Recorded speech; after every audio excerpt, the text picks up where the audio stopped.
miragem da cidade perdida regressam habitualmente de mãos a abanar. Se regressarem, por vezes, contudo, a demanda de um mito conduz a uma descoberta real. No dia 18 de fevereiro de 2015, um helicóptero militar descolou de uma pista degradada junto da cidade de Catacamas, nas Honduras, voando para nordeste, na direção das montanhas de La Mosquitia. Lá embaixo, os campos agrícolas deram progressivamente lugar a encostas íngremes aquecidas pelo sol, florestas tropicais cerradas e áreas desflorestadas para a criação de gado. O piloto encaminhou-se para uma fenda em forma de V numa cumeira distante. Do outro lado, avistava-se um vale rodeado por picos serrilhados, uma paisagem prístina dourada e verde esmeralda, salpicada pelas sombras das nuvens. Bandos de garças voavam abaixo de nós e as copas das árvores agitavam-se com os movimentos de macacos invisíveis. Não havia sinais de civilização. O piloto desceu o helicóptero, apontando para uma clareira na margem de um rio. Entre as pessoas que desembarcaram do helicóptero encontrava-se o arqueólogo Gis Fizer. O vale situa-se numa região há muito mencionada em rumores como local da Ciudad Blanca,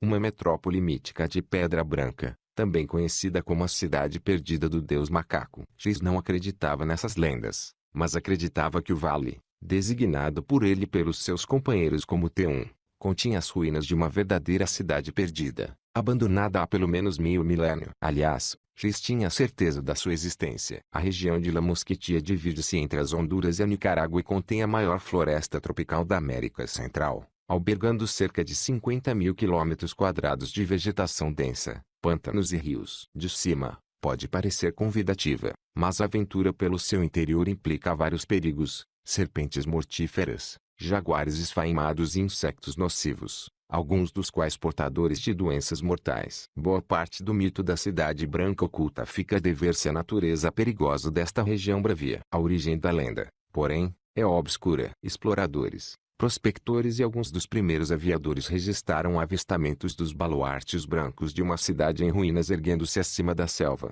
Outros repetiram histórias, registradas pela primeira vez por Hernán Cortés em 1526, sobre cidades fabulosamente ricas no interior hondurenho. Antropólogos que conviveram com os índios Mesquito, Pechitahuaca de La Mosquitia ouviram histórias sobre uma casa branca, um local onde os indígenas se refugiaram da conquista espanhola e nunca mais foram vistos. La Mosquitia situa-se na fronteira da América Central, adjacente ao reino dos Maias. Paradoxalmente, enquanto os Maias são uma das culturas antigas mais estudadas do continente, o povo de La Mosquitia é um dos mais misteriosos. Ao longo do tempo, o mito integrou a cultura hondurenha. Na década de 1930, a Ciudad Blanca captou igualmente a imaginação do público do ZEUA. Foram realizadas várias expedições para encontrá-la, incluindo 3 sob iniciativa do Museu do Índio Americano de Nova York, financiadas por George Gustavei, um ávido colecionador de artefatos indígenas. As 2 primeiras missões regressaram com rumores de uma cidade perdida contendo a estátua gigante de um deus macaco, à espera de ser desenterrada. A terceira expedição organizada pelo museu foi liderada por um jornalista excêntrico chamado Theodore Mord e aterrou nas Honduras em 1940. Theodore emergiu da selva 5 meses mais tarde com caixas repletas de artefatos. A cidade do deus macaco estava murada, escreveu. Acompanhamos uma muralha até esta desaparecer sob montículos que tudo indica terem sido outrora grandes edifícios. O repórter recusou-se a revelar o local, segundo ele por medo de que fosse saqueado, mas prometeu regressar no ano seguinte para iniciar as escavações. Nunca o fez e, em 1954, enforcou-se numa cabina de duche. A sua cidade, se existia, permanece por identificar. Nas décadas seguintes, a arqueologia em La Mosquitia foi prejudicada pela dureza das condições, mas também pela convicção geralmente aceite de que os solos da floresta tropical eram demasiado pobres para sustentarem mais do que um punhado de caçadores-recolectores dispersos e certamente demasiado pobres para manterem a agricultura intensiva necessária para desenvolver sociedades com hierarquias complexas. Esta convicção correspondia efetivamente à verdade, mas quando os arqueólogos começaram a explorar La Mosquitia na década de 1930 descobriram alguns povoados, sugerindo que a zona fora em tempos ocupada por uma cultura sofisticada e disseminada. A conclusão não surpreendia, pois a região situava-se numa encruzilhada de comércio e viagens entre os maias e outros povos, que viviam a norte e a oeste, e as poderosas culturas de expressão chibcha, instaladas a sul. O povo de La Mosquitia absorvera aspectos da cultura maia, concebendo as suas cidades com um estilo vagamente maia. Adoptou provavelmente o famoso jogo de bola, uma competição ritual que por vezes envolvia sacrifícios humanos. Contudo, a relação exata com os vizinhos dominantes permanece desconhecida. Alguns arqueólogos propuseram a seguinte explicação: um grupo de guerreiros maias oriundos de Copani pode ter conquistado o controle de La Mosquitia. Outros creem que a cultura local se limitou a acolher as características da impressionante civilização vizinha. Uma das diferenças importantes entre ambas as culturas traduzia-se nos materiais de construção escolhidos pelo povo de La Mosquitia. Ainda não foram encontradas provas de que utilizassem a pedra talhada nas suas construções. Os seus edifícios públicos eram construídos com seixos do rio, terra, madeira e taipa. Depois de decorados e pintados, estes edifícios poderiam parecer tão impressionantes como alguns grandes templos maias, mas, uma vez abandonados, dissolviam-se sob a chuva e apodreciam, deixando atrás de si modestos montículos de terra e detritos rapidamente engolidos pela vegetação. O desaparecimento dessa esplêndida arquitetura talvez explique a razão pela qual esta cultura permaneceu tão marginalizada. Segundo Christopher Begley da Universidade Transilvânia, em Lexington, EUA, que realizou levantamentos arqueológicos na região de La Mosquitia. A cultura continua tão pouco estudada que ainda nem recebeu nomenclatura formal. Sabemos pouco sobre esta grande cultura, contou Oscar Neil Cruz. Mexicano de nascimento, Oscar é o diretor do Departamento de Arqueologia do Instituto de Antropologia e História das Honduras. Quando se sabe pouco, tudo é possível. Em meados da década de 1990, o realizador de documentários Steve Elkins ficou fascinado com a lenda da Cidade Branca e desenvolveu esforços para encontrá-la. Passou anos a estudar relatórios de exploradores, arqueólogos, prospectores de ouro, traficantes de droga e geólogos. Cartografou a região de La Mosquitia, identificando as zonas exploradas e por explorar. Contratou cientistas do Laboratório de Propulsão a Jacto, JPL, da NASA para analisar os dados recolhidos pelo Landsat e as imagens de radar de La Mosquitia em busca de indícios de povoados antigos. O relatório do JPL revelou aquilo que poderiam ser características rectilíneas e curvilíneas em 3 vales, que Steve apelidou de T1, T2 e T3. T significa target-alvo. O primeiro era um vale fluvial inexplorado, circundado por cumeiras, formando uma depressão natural. Dei por mim a pensar, se eu fosse rei, este seria um sítio perfeito para esconder o meu reino, contou o cineasta. Mas as imagens eram inconclusivas. Ele teria de encontrar uma maneira de espreitar entre o denso dossel florestal. Em 2010, Steve Elkins leu um artigo na revista Archaeology que descrevia a utilização de uma técnica denominada LIDAR, abreviatura de Light Detection and Ranging, para cartografar a cidade maia de Caracol, no Belize. O LIDAR projeta centenas de milhares de emissões de raios laser infravermelhos sobre a floresta tropical, registrando a localização exata de cada reflexo devolvido. A nuvem de pontos tridimensional assim gerada pode ser manipulada através de aplicações informáticas para remover as emissões que atingem árvores e vegetação arbustiva, deixando uma imagem composta apenas pelas emissões que atingiram o terreno subjacente, incluindo contornos arquitetônicos. Em apenas 5 dias de processamento, o LIDAR revelou que Caracol era 7 vezes maior do que se pensara após 25 anos de sondagens no terreno. Uma das desvantagens do processo é o custo. O levantamento de Caracol fora realizado pelo Centro Nacional de Mapeamento Aéreo por Lazer, NCAM. A digitalização de 143 km² dos 3 vales custaria cerca de 200 mil euros ao NCAM. Felizmente, por esta altura, a ânsia de Steve Elkins por encontrar a Cidade Branca já contagiara outro realizador, Bill Benenson, que decidiu financiá-lo do seu próprio bolso. Os resultados iniciais foram impressionantes. Parecia haver uma sequência de ruínas ao longo de vários quilômetros do Vale T1. Outro sítio, com o dobro do tamanho, era evidente em T3. Embora as estruturas maiores fossem imediatamente visíveis, uma análise mais pormenorizada teria de ser realizada pelo olho de um arqueólogo especialista em LIDAR. Steve e Bill recorreram a Chris Fizer, da Universidade Estadual do Colorado. E foi assim que Chris veio encontrar-se na margem de um rio sem nome no T1, em fevereiro de 2015, olhando para a muralha de selva que se erguia do outro lado, ansioso por lá entrar.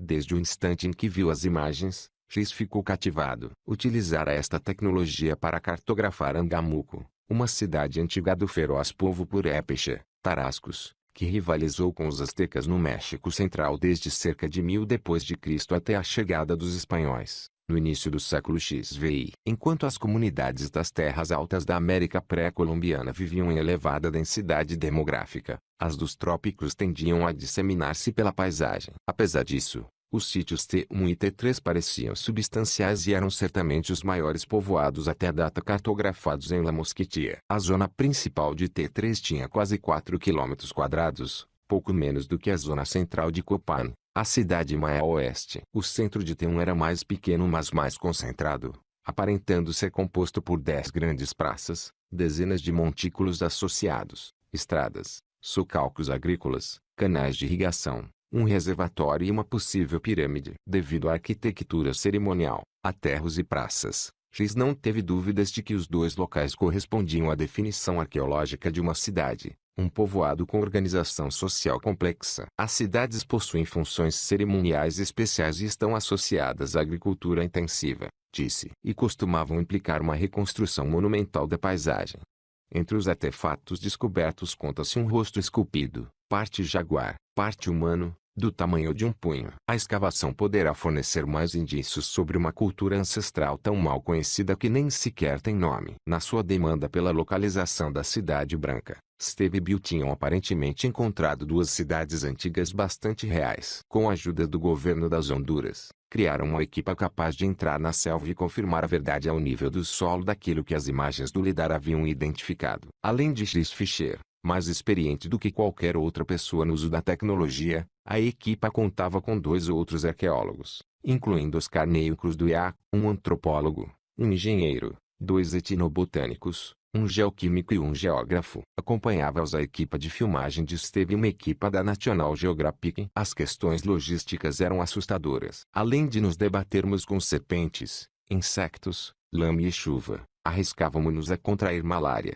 dengue e outras doenças tropicais. Para facilitar a viagem, Steve e Bill contrataram 3 antigos oficiais do Special Air Service, SAS, britânico que tinham formado uma empresa especializada na condução de equipas de filmagem até zonas perigosas. Foram os primeiros homens largados no local para limparem o mato e desimpedirem áreas para aterragem e acampamentos utilizando katanas e serras elétricas enquanto o helicóptero regressava a Catacamas para transportar Chris e os restantes. Andrew Woodward, líder da equipa de apoio, disse-me mais tarde que, enquanto trabalhavam, um bando de animais andava à sua volta ou juntava-se nas árvores acima deles, sem mostrar qualquer medo. Nunca vi nada assim, disse. Acho que estes animais nunca viram seres humanos. Andrew escolhera um socalco elevado atrás da zona de aterragem como local para montar o acampamento de base, entre árvores gigantescas, cujo acesso se fazia através de uma ponte de troncos construída sobre uma grande poça de lama. Devido ao risco de serpentes, Andrew proibira os membros do grupo de saírem do acampamento sem escolta. Mas Chris estava impaciente. Habituado a trabalho de campo,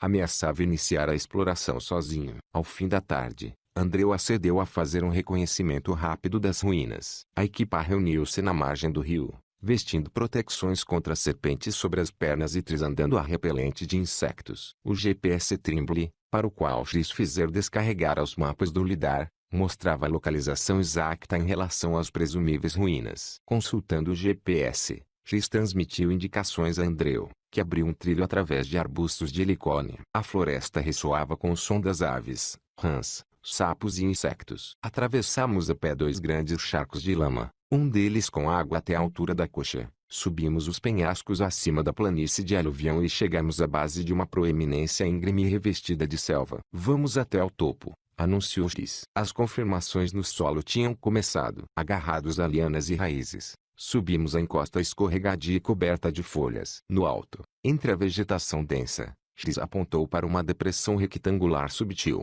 mas inconfundível, que lhe parecia o contorno de um edifício. Ajoelhando-se para ver melhor, Oscar destapou aquilo que aparentava ser evidência de uma construção de taipa, substanciando a teoria de uma pirâmide de terra. Chris estava exultante. É tal como eu esperava, disse. Todo este terreno foi modificado por mãos humanas. Chris e Andrew conduziram a equipa pela pirâmide abaixo até aquilo que se esperava ser uma das 10 praças da cidade, ou grandes espaços públicos. Quando entramos na área, encontramos um pedaço de floresta tropical tão artificialmente plano como um campo de futebol. Uma fila de montículos contornava a floresta por 3 lados, os restos de paredes e edifícios. Um canal corria pela praça, expondo uma superfície pavimentada com pedras. Ao atravessar a praça, descobrimos do outro lado uma fila de lajes, com aspecto de pedras de altar, empoleiradas em tripés de pedra branca. No entanto, a densidade da vegetação continuava a impedir-nos de formar qualquer ideia sobre a disposição ou escala da cidade antiga. O sol começou a pôr-se e regressamos ao acampamento. Acordamos na manhã seguinte e partimos para nova exploração, sob um nevoeiro espesso reverberando com os chamamentos de macacos uivadores. Tapetes de trepadeiras e pingentes de flores pendiam na obscuridade verde. Rodeado por árvores enormes e pelos montes silenciosos, senti a ligação ao presente desvanecer-se. Passaram vários minutos antes de a chuva chegar ao solo. Pouco depois estávamos encharcados. Brandindo uma katana, X caminhou para norte com Oscar e João Carlos Fernandes Dias, engenheiro da equipa do LIDAR, para cartografar mais praças da cidade. Ana Quinn, aluna de doutoramento da Universidade de Washington, e Alicia Gonzalez, antropóloga da expedição, ficaram para trás para limpar a vegetação da fila de lajes. À tarde, X e o seu grupo regressaram depois de terem cartografado mais 3 praças e vários montículos. Todos beberam uma caneca de chá quente com a leite sob a chuva torrencial. André ordenou o regresso ao acampamento, temendo que as águas do rio pudessem subir. A equipa partiu em fila indiana. De repente, o operador de câmara Lucian Read,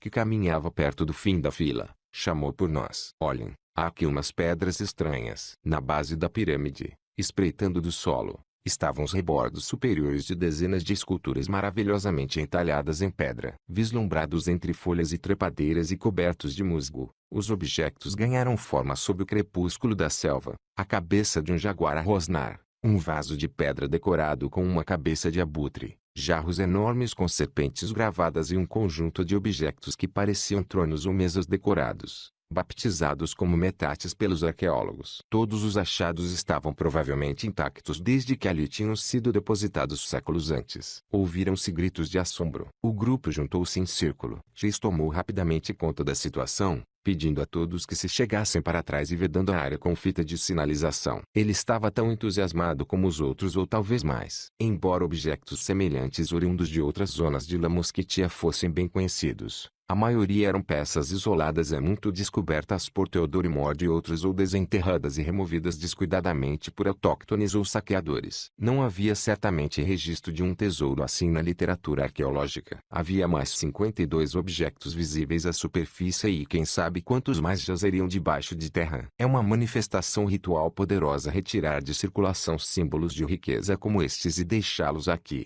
talvez como oferenda, lembrou-lhes.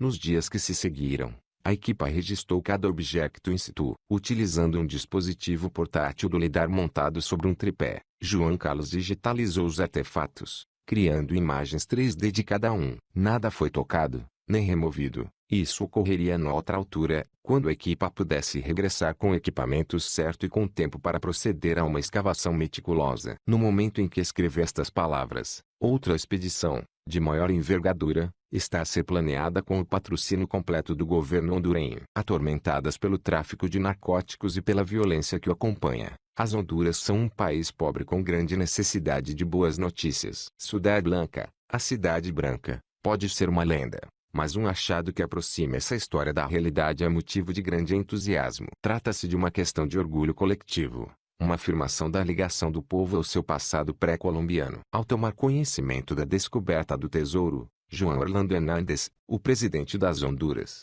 ordenou a instalação de uma unidade militar a tempo inteiro no local para defendê-lo de saqueadores. Várias semanas mais tarde, voou de helicóptero até ao local para vê-lo com os próprios olhos e jurou que o seu governo faria tudo o que fosse necessário não só para aprofundar a investigação e proteção do legado cultural do Vale, mas também do patrimônio ecológico da região envolvente.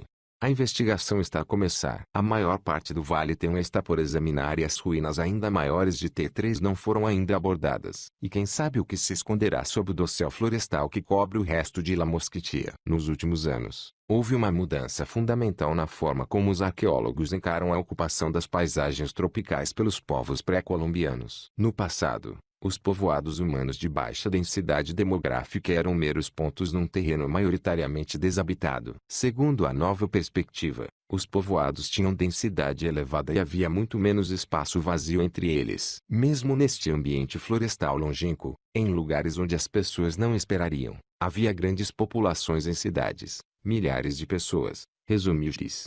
Ainda há múltiplas questões sobre os antigos habitantes de La Mosquitia, mas as respostas podem tardar. Em fevereiro, poucos quilômetros depois de sairmos de T1 de regresso a Catacamas, a floresta tropical ininterrupta deu lugar a encostas marcadas por clareiras abertas para a criação de gado, retalhos feios e puídos num manto luxuriante. Virgílio Paredes, diretor do Instituto de Antropologia e História das Honduras, sob cujos auspícios foi realizada a expedição, calculou que, ao ritmo atual, a desflorestação chegará ao Vale T1 em 8 anos, ou menos, destruindo possíveis tesouros culturais e deixando outros expostos a saques desenfreados. O presidente Hernández jurou proteger a região da desflorestação e do saque, parcialmente através da criação da Reserva do Legado Patrimonial de La Mosquitia, uma zona com cerca de 2.030 km² circunscrevendo os vales cartografados pelo LIDAR. Mas o assunto é delicado. Embora o abate de árvores seja legal, pois a zona encontra-se supostamente protegida pelas reservas de biosfera de Tauacazangni e de Rio Plátano, a criação de gado acarreta vantagens econômicas e é uma tradição acarinhada nesta região das Honduras. Se os achados de T1 desequilibrarem o prato da balança a favor da preservação, então não importará se a cidade branca é real ou um mito. A demanda do mito já produziu riquezas,